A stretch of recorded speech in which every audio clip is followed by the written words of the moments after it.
Welcome to Community Friends. This show is produced by the Bully Busters, Debbie and Lori, and welcome. Hopefully you're enjoying getting through this winter months. It's been a rough couple winter months, but in a few months from now we'll all be saying hazy, hot, and humid, and enjoying the sunflowers. We're down to the home stretch now. I think there's like about 25 days till spring. And with that, to kick that off, just check out the Bully Busters. We got a lot of programs going on down at the Salvation Army. Check us out on our Facebook page. We have programs Tuesday, Wednesdays, and Fridays after school, and the second Saturdays of every month. Our programs are free. Check them out. They're a great place to drop off your kids. We don't have transportation, but if you can get them there, we'll make them enjoy it. 3 to 5, and on Saturdays from 9 to 11, second Saturdays. Hopefully we'll see your kids down there. And with that, as spring is coming up, we have a great event happening here in Norwich on our first ever St. Patty's Day Parade. And welcome Kelly from the committee. Thank you, thank you. She's here to tell us a little bit about the exciting day we're going to have on March 9th at 1 o'clock in downtown. That's right. So our inaugural, very happy to say that, our inaugural St. Patrick's Day Parade and Festival. And we're going to kick off March 9th, like you said, about 1 o'clock. There'll be some road closures, but they'll start about 12:30, which is kind of nice, a little bit later. You can go to norwichparade.com and find all the road closures.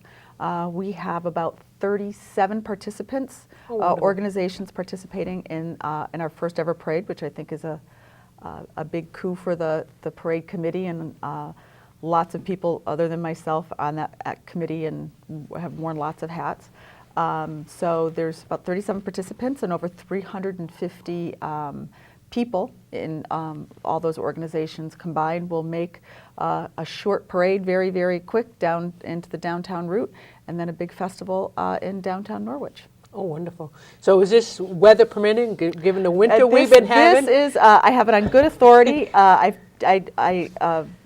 check my almanac about every 3 days. I check the almanac back in September when we started planning the parade and said, no, it's going to be a good weekend. So I have no idea, but we're Irish and we're hardy, so the parade steps off, rain or shine. I know that they are forecasting a little cold. I think that we're making provisions for that cold. The great part about the committee is we bring together so many people from the business community that we've been really able to sort of on the fly readjust as we've needed to. Yeah, and I think as a community, we're probably anxious for this. It's something we all probably need after the winter we have. I said to you at the very beginning, I am ready to step off this parade. Enough talking about it. We are ready. The committee's ready. The mayor's ready. Everyone's ready to just step off on this parade. So you said you've been planning this since last September. So where did this idea come from? I have to say a local resident, Ryan O'Connell, obviously an Irish fella from the area, was passionate about this project, and I met him sort of working on another project, and he said, my last name is Ireland, so he said, would you like to come and be part of the St. Patrick's Day Parade? You got a perfect name for it. I do. So I had no choice. I'm from Western Massachusetts, and we have we have the second largest St. Patrick's Day Parade in the country in Western Mass. So, and I've worked on that parade committee. So I had a little experience and was happy to lend my help to it. So. And that's how you ended up in the Norwich area? I worked in Western Mass. I'm a fundraiser and worked for a nonprofit that unfortunately, in the last 5-6 years, the economy had a downturn, and unfortunately was laid off, and sort of found my way. I kept looking farther south and ended up in Norwich.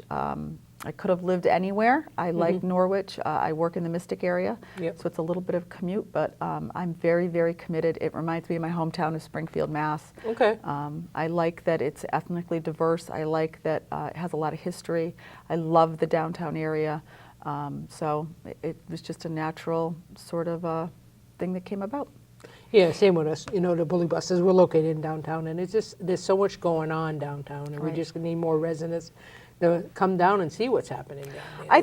I think it's easy to say when you go to the malls and you go to the strip malls and you drive out to here and there, it's easy to sort of overlook the downtown area, and certainly no one's saying that you have to spend 7 nights a week in the downtown area, but to come and give it a try, I just think it's a natural thing. I think that The vendors the merchants are certainly welcoming.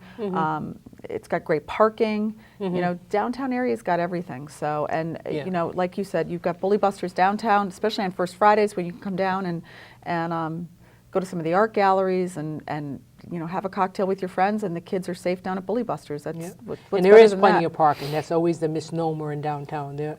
And you know, folks will go to Mystic and park and walk, but Norwich, they want that front. But there's plenty of parking, you There's know. plenty of parking. You know, yeah.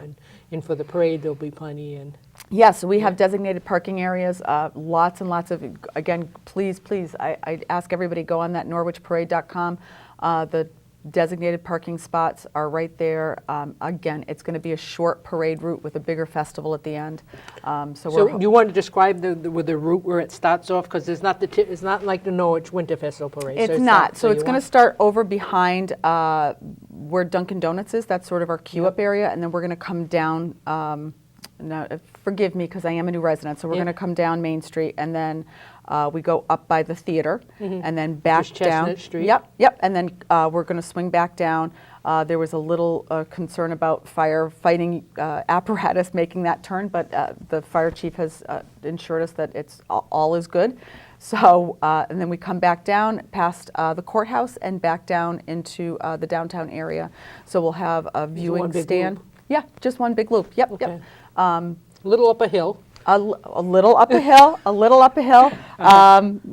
not too much. I Yeah. can walk it, anyone can. Yeah. So, yeah, you know, traditionally the winter parades come down Yeah. past NFA and down Broadway, and I love that we're doing it this way. I love that we're keeping it all in downtown, and the viewing area is going to be in downtown, and the judging area is going to be in downtown, and there's a lot of residents in downtown. I mean, it's Sure. just, Yeah. you know, if you're lucky enough to have an apartment on the parade route, Excellent, yeah. I'd love your address, especially if it's going to be chilly.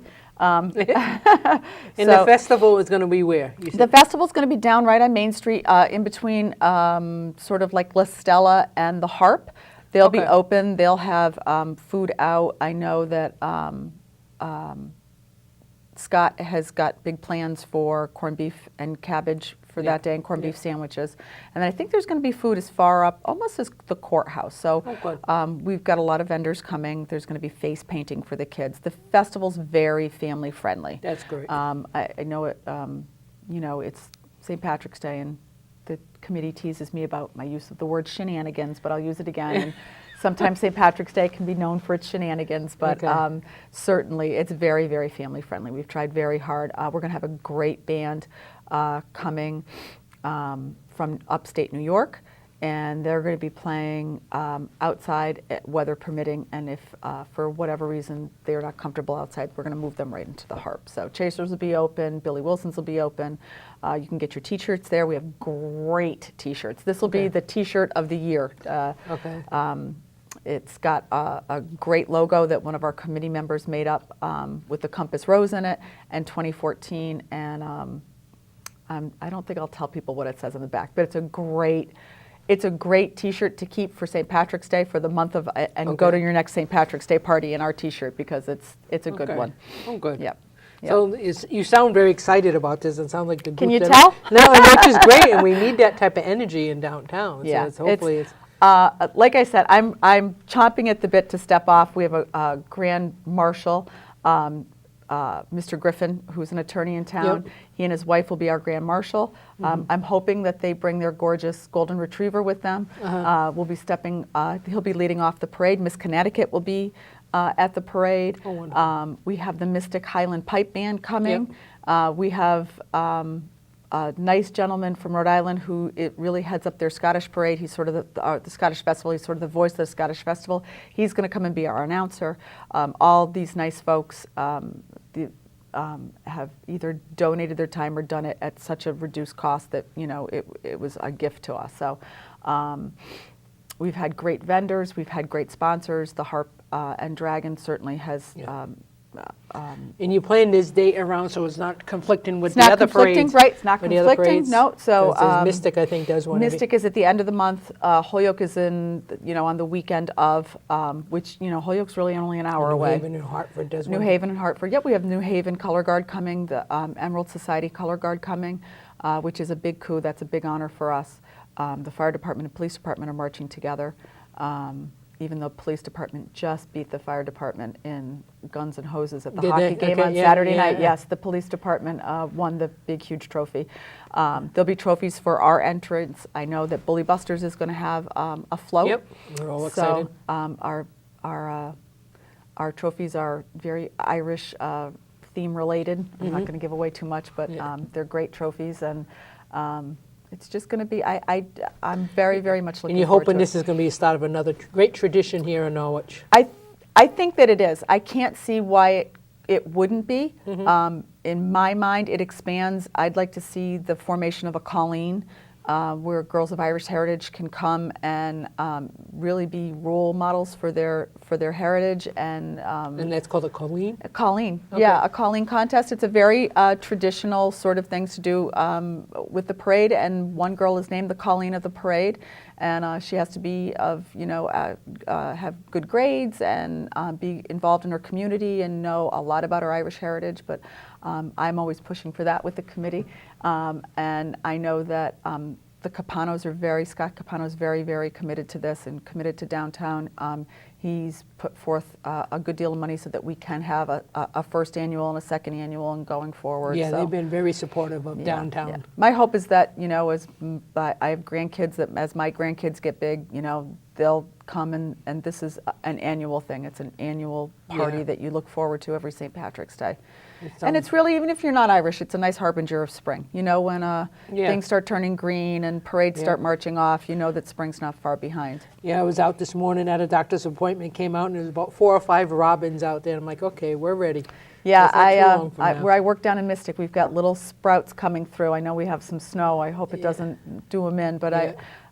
there's buds on the trees on the magnolia in front of the Daughters of the American Revolution over here in Norwich. Yeah. So Not too long. Not too long. It's coming. Yeah, and usually St. Patty's Day, that's the old tradition around the farmers, is to plant their peas by Right. St. Patty's Right. Day. That's right. That's So, right. You see? plant your peas on St. Patty's See, Day. I That's knew that. exactly right. That's right. So hopefully someday the ground will be thorough enough for them to do it, but Yeah, no, it's a nice tradition, and it's nice to see in your hometown people come out and just get together and for a common cause and have them wave to friends and family marching by, and it's just a very nice tradition. do you feel comfortable mentioning some of the committee members that have been working on this and give them some Sure. credit? Well, we have Scott Capano from the Harp and Hound, and his manager Chad, whose last name right now has lost my mind. It's okay. Chad is one of those quiet, just earnest people who do anything and doesn't want any recognition. In fact, he was supposed to come and speak, and he said, "You go right ahead." He's worked very hard. Ryan O'Connell, Harrison Familia, certainly Miria Toth from the NCDC has been wonderful. Us, Jason and Bob have just been, Yeah. they're, like I said earlier, they always say, bring us your ideas. They never say, geez, They're coming up with some great ideas Yeah. just to bring people downtown. Yeah, I Very have to say, creative. they're very creative. They're very open to ideas. They're very encouraging. They're more than just great administrators. They're great coaches. So they like to see people with passion, and they're very, very accommodating to any and all ideas. Let's see. I know I'm going to forget at least 3 or 4 people. Gosh, we've had so many people. Oh, Courtney Gregg Chase from Chasers Yeah. has been relentless. She is one of the people, she is the person who got the Irish step dancers when I thought there would be no Irish step dancers. And they're from Otta. They're from, I want to say Clinton, Connecticut, Okay. but don't quote me. Yeah. And she has been, she got the band, so she's really been sort of the entertainment wonderful. person. Yeah, it's hard to say no to Courtney. She's lovely Yeah. and accommodating and gracious, and runs a great business over there. Yeah, she does. I don't know, I tease her all the time. She's about 17 years old. Yeah. She looks like a kid, and Yeah. she's a great businesswoman. So and she works 15 hours a day. So Yeah. just to have business owners like that come and in the middle of their day at 4 or 5 o'clock and put down what they're doing and come and sit for a 2-hour committee meeting. That's and wonderful. and the committee's meeting once a week now. So Wonderful. yeah. And that's the other thing. I thank you for doing that, because you're all volunteer. You work, but you have your regular lives too. Right. But you volunteer in your effort to make this happen. So we need you folks to come out on March 9th, starting at 1 o'clock in downtown. It's even after church services. Most church services should be done by then, so you're not interfering with that. But That's right. encourage you, get your space. If you need a jacket and stuff, but come out and support this great event. Norwich's first ever St. Patty's Day parade, thanks to a group of committee members that just sat down and said, let's make this happen. So we need people lining the streets, and get out your green, and even if you're not Irish, still get out your green. And maybe, Everybody's Irish on St. Patrick's yes, Day. Yeah. yes. So just get it out there and just support it. And that's, just like the Winter Festival.